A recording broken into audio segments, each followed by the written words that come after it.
सास बनी डंडे वाली भूत। शिखा की नई नई शादी हुई थी। उसका मायका और ससुराल दोनों कानपुर में ही थे, इसलिए उससे मिलने उसके भाई अक्सर आते जाते रहते थे। ये बात शिखा की सास मीना को बिल्कुल पसंद नहीं थी। मम्मी जी, आज राहुल भैया आ रहे हैं।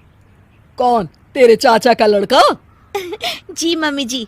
अरे पर वो तो दिल्ली में रहता है ना। हाँ मम्मी जी, उन्हें कल सुबह दिल्ली के लिए निकलना है, तो वो आज मुझसे मिलते हुए कल सुबह यहीं से निकल जाएंगे। हमने तो धर्मशाला खोल रखी है ना। कुछ कहा क्या मम्मी जी? मैंने कहा हाँ हाँ, आने दे तेरे भैया को, जमकर खातिरदारी करेंगे। अब तो कुछ करना ही पड़ेगा, इससे पहले कि मेरा घर धर्मशाला बन जाए। ये कैसी बातें कर रही हो मीना? सच ही तो कह रही हूँ। अभी इसकी शादी को साल भर भी नहीं हुआ और आए दिन इसके घर वाले आ धमकते हैं। अरे तो क्या हुआ, वो इसी शहर में रहते हैं तो हाल चाल लेने आ जाते हैं। इस बार मैं उनका हाल और चाल दोनों ही बिगाड़ दूंगी। अब बहुत हो गया जी। अरे ये कैसी बातें कर रही हो, हे भगवान, बस आप तो देखते जाइए। शाम को राहुल आता है। नमस्ते आंटी, कैसे हैं आप लोग? हम लोग तो ठीक है, तुम कैसे हो बेटा? मैं भी अच्छा ही हूँ आंटी। बस आज रात के बाद नहीं रहोगे। चलिए भैया, मैं आपको हमारा घर दिखाती हूँ। रात में खाने के टेबल पर शिखा, रोहित कहीं दिखाई नहीं दे रहा। जी भैया, वो ऑफिस के काम से बाहर गए हैं, कल शाम तक आएंगे। अच्छा अच्छा। बेटा, क्या तुम भूत प्रेत में मानते हो? नहीं नहीं आंटी जी, पर अचानक आपको ये ख्याल कहाँ से आ गया? पता नहीं क्यों, कभी कभी मुझे लगता है जैसे रात के समय बैठक में कोई घूमता रहता है। ये आप क्या कह रही हैं मम्मी जी? हाँ, तुम लोग घबरा ना जाओ, इसलिए मैंने आज तक इस बारे में कुछ नहीं कहा।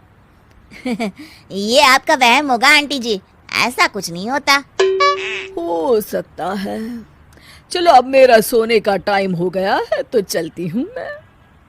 शिखा बेटा, राहुल के सोने की व्यवस्था वहीं दीवान पर कर देना। जी पापा जी। अब चलिए भी। अच्छा, तो बैठक में सोने वाले हैं साहबजादे। क्या बड़बड़ा रही हो?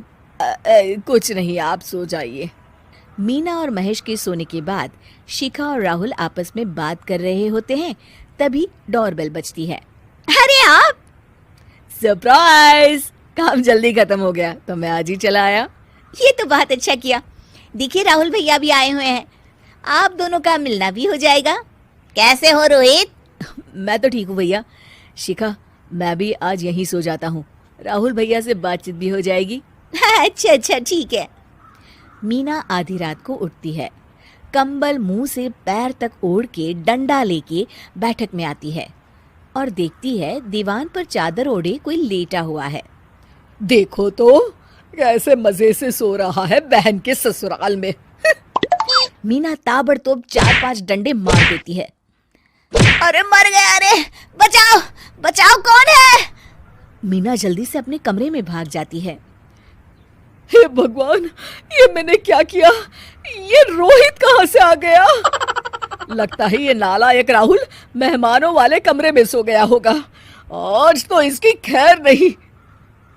उधर बैठक में, अरे क्या हुआ रोहित? मैं बाथरूम में था, तुम्हारे चिल्लाने की आवाज सुनी। पता है भैया, मैं सो रहा था, अचानक से कोई आकर मुझे डंडे मारने लगा। ये क्या कह रहे हो? लगता है तुम भी आंटी की तरह भूत प्रेत में मानते हो। नहीं नहीं भैया, सच में कोई आया था। मैं तो जा रहा हूँ मेहमानों वाले कमरे में सोने के लिए। इस समय अपने रूम में जाऊंगा तो शिखा की नींद खराब हो जाएगी। ठीक है भाई, जाओ तुम, जहाँ तुम्हारा भूत डंडा लेके ना आ सके। थोड़ी देर बाद मीना कंबल ओढ़ के डंडा लेकर मेहमानों वाले कमरे में पहुंच जाती है। वो बिस्तर पर सोए रोहित को फिर डंडों से मारने लगती है। अरे मर गया, अरे मर गया। तू भूत प्रेत में नहीं मानता ना? ये ले, अब डंडे खा। हैं? ये तो माँ की आवाज है। रोहित कंबल खींच देता है। बेटा तू! अरे ये क्या कर रही हो माँ? मार मार के मेरा भरता बना दिया आपने। माफ कर दे मेरे लाल, मैंने तो तुझे ही मार मार के लाल कर दिया। मैं तो उस राहुल के बच्चे को सबक सिखाना चाहती थी। राहुल भैया को? हाँ बेटा, मुझे लगा अगर उसे डंडे मारूंगी तो शिखा के मायके वाले यहाँ आना छोड़ देंगे। हे भगवान, माँ ये घर शिखा का भी है, उसके घर वाले जब चाहे आ सकते हैं। हाँ बेटा, आज मुझे भगवान का इशारा समझ में आ गया। मैं कितना गलत करने चली थी और अपने ही बेटे को चोट पहुंचा दी। अब चुपचाप जाके सो जाओ माँ, और किसी को कुछ बताने की जरूरत भी नहीं है। शिक्षा दूसरों का बुरा चाहने वालों के साथ भी बुरा ही होता है। उम्मीद है कि आपको हमारी ये कहानी पसंद आई होगी। कृपया हमारे चैनल को सब्सक्राइब करें और सभी अपडेट्स के लिए बेल आइकन जरूर क्लिक करें। और हाँ, वीडियो लाइक और शेयर करना मत भूलिएगा। Bye bye.